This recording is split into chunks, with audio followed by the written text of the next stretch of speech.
Thank you, Mr. Speaker. Nominee Aden Duale, you know, the Ministry of Environment requires a no-nonsense CS like Michuki. You know, remember when Michuki went to transport, he cleaned up the public transport system. And when he went to environment, he actually cleaned up Nairobi River. You could even drink the water then. But after he left, he just went back to the bad old days. Now, for us to be able to gauge your suitability, it is important that we make reference to the position that you have held, which we are aware of. And so I have two questions based on your suitability, based on your experience, your past experience.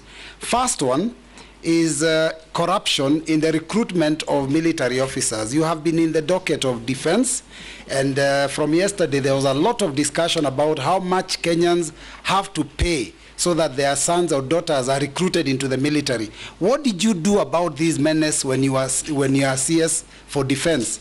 And secondly, in the recent demos, when Kenyans were exercising their constitutional rights under Article 37, the military was deployed to Kenyan streets via Gazette Notice 7861, signed by you on 25th of June 2024.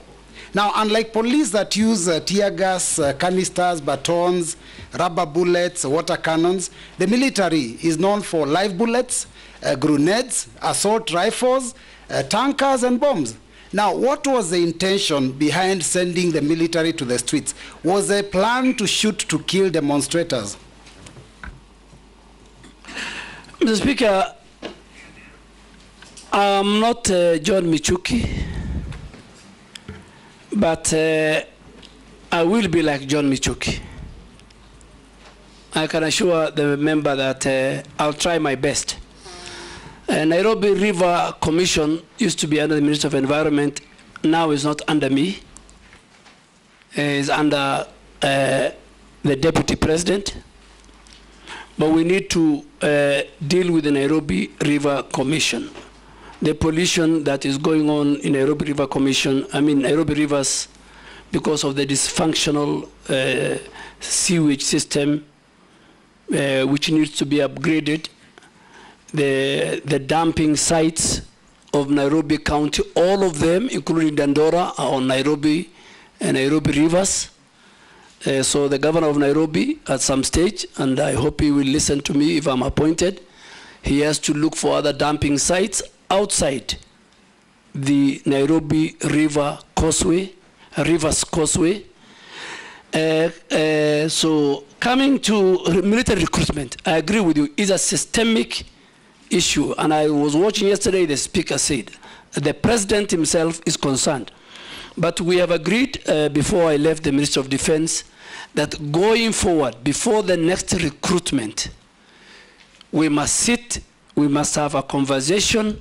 The way the speaker said yesterday, I was watching him, we must communicate candid to the public, and we must deal with that monster. It cannot be a situation where few people are taken to court-martialed. Kenyans, in their mind, are saying, for you to join the military, and based on the national security sections, is supposed to be the face of Kenya. Kenyans, for them to join the military, they must pay between 400 to 500,000. I think that is unacceptable. If more, that's unacceptable, and it's part of the corruption that I was telling you, which is I think all of us together, the citizens themselves, the anti-corruption agencies, all of us together, we must face on. Why did I deploy KDF? I did not deploy KDF. The framers of the Constitution put Article 241, 3B, and 3C in the Constitution. So Kenya Defense Forces are in the streets. They're in Boni Forest fighting Al-Shabaab. They're in North Rift making sure that we deal with the banditry. They were in Westgate during the terror attack. They were in Garissa University during the terror attack where we lost many people. So for peace, public order, public safety, where the police are overwhelmed, Article 241 3B kicks in.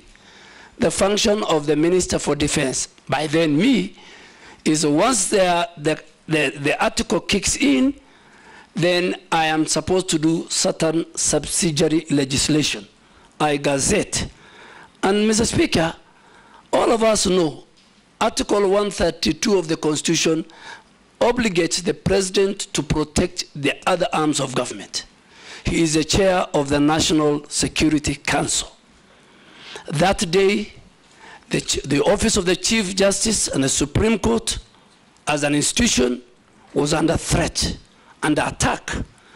Parliament and the colleagues sitting here, if KDF did not come to assist the other security agents, God forbid, many members of Parliament could have died, including our Speaker.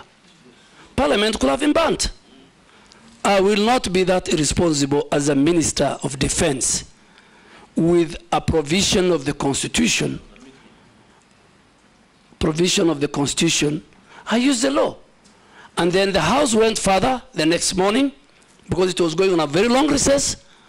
They invoked Article 241 3C.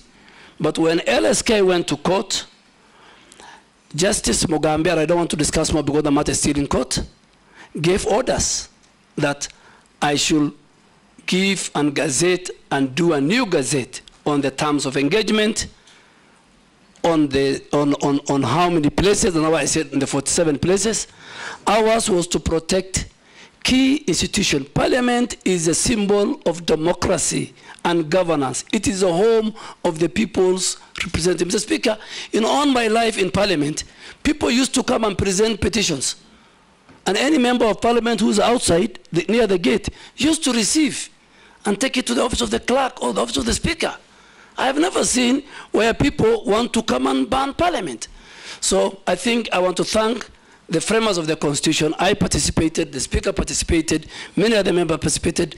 I think it's today and that day, 25th of June, I realize how important Article 241, 3B and C is. Owen. Thank you, Honorable Speaker. I would like to ask a question to the nominee, Honorable